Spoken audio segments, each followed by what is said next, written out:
Chapter 15. And it came to pass after this that Absalom prepared him chariots and horses, and 50 men to run before him. And Absalom rose up early, and stood beside the way of the gate. And it was so that when any man that had a controversy came to the king for judgment, then Absalom called unto him, and said, Of what city art thou? And he said, Thy servant is of one of the tribes of Israel. And Absalom said unto him, See, thy matters are good and right, but there is no man deputed of the king to hear thee. Absalom said moreover, O that I were made judge in the land, that every man which hath any suit or cause might come unto me, and I would do him justice. And it was so that when any man came nigh to him to do him obeisance, he put forth his hand, and took him, and kissed him. And on this manner did Absalom to all Israel that came to the king for judgment. So Absalom stole the hearts of the men of Israel. And it came to pass after 40 years, that Absalom said unto the king, I pray thee, let me go and pay my vow, which I have vowed unto the Lord in Hebron. For thy servant vowed a vow while I abode at Geshur in Syria, saying, If the Lord shall bring me again indeed to Jerusalem, then I will serve the Lord. And the king said unto him, Go in peace. So he arose and went to Hebron. But Absalom sent spies throughout all the tribes of Israel, saying, As soon as ye hear the sound of the trumpet, then ye shall say, Absalom reigneth in Hebron. And with Absalom went 200 men out of Jerusalem that were called, and they went in their simplicity, and they knew not anything. And Absalom sent for Ahithophel the Gilonite, David's counselor, from his city, even from Gilo, while he offered sacrifices. And the conspiracy was strong, for the people increased continually with Absalom. And there came a messenger to David, saying, The hearts of the men of Israel are after Absalom.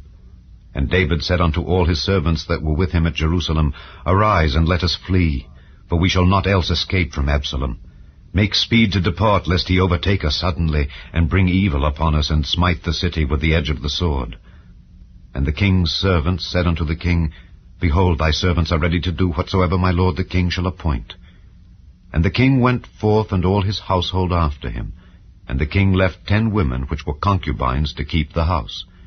And the king went forth, and all the people after him, and tarried in a place that was far off. And all his servants passed on beside him.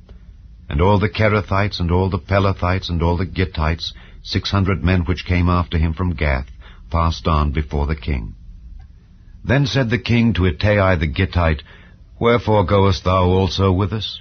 Return to thy place, and abide with the king, for thou art a stranger, and also an exile. Whereas thou camest but yesterday, should I this day make thee go up and down with us? Seeing I go whither I may, return thou, and take back thy brethren. Mercy and truth be with thee. And Ittai answered the king, and said, As the Lord liveth, and as my lord the king liveth, surely in what place my lord the king shall be, whether in death or life, even there also will thy servant be. And David said to Ittai, Go and pass over. And Ittai the Gittite passed over, and all his men, and all the little ones that were with him. And all the country wept with a loud voice, and all the people passed over. The king also himself passed over the brook Kidron, and all the people passed over toward the way of the wilderness. And lo, Zadok also and all the Levites were with him, bearing the ark of the covenant of God. And they set down the ark of God, and Abiathar went up, until all the people had done passing out of the city. And the king said unto Zadok, Carry back the ark of God into the city. If I shall find favor in the eyes of the Lord, he will bring me again, and show me both it and his habitation. But if he thus say, I have no delight in thee, behold, here am I, let him do to me as seemeth good unto him. The king said also unto Zadok the priest, Art not thou a seer? Return into the city in peace, and your 2 sons with you, Ahimaaz thy son, and Jonathan the son of Abiathar. See, I will tarry in the plain of the wilderness until there come word from you to certify me. Zadok therefore and Abiathar carried the ark of God again to Jerusalem, and they tarried there. And David went up by the ascent of Mount Olivet, and wept as he went up, and had his head covered, and he went barefoot, and all the people that was with him covered every man his head, and they went up, weeping as they went up. And one told David, saying, Ahithophel is among the conspirators with Absalom. And David said, O Lord, I pray thee, turn the counsel of Ahithophel into foolishness. And it came to pass that when David was come to the top of the mount where he worshipped God, behold, Hushai the Archite came to meet him, with his coat rent and earth upon his head, unto whom David said, If thou passest on with me, then thou shalt be a burden unto me. But if thou return to the city, and say unto Absalom, I will be thy servant, O king, as I have been thy father's servant hitherto, so will I now also be thy servant, then mayest thou for me defeat the counsel of Ahithophel.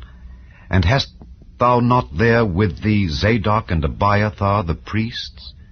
Therefore it shall be, that what things soever thou shalt hear out of the king's house, thou shalt tell it to Zadok and Abiathar the priests.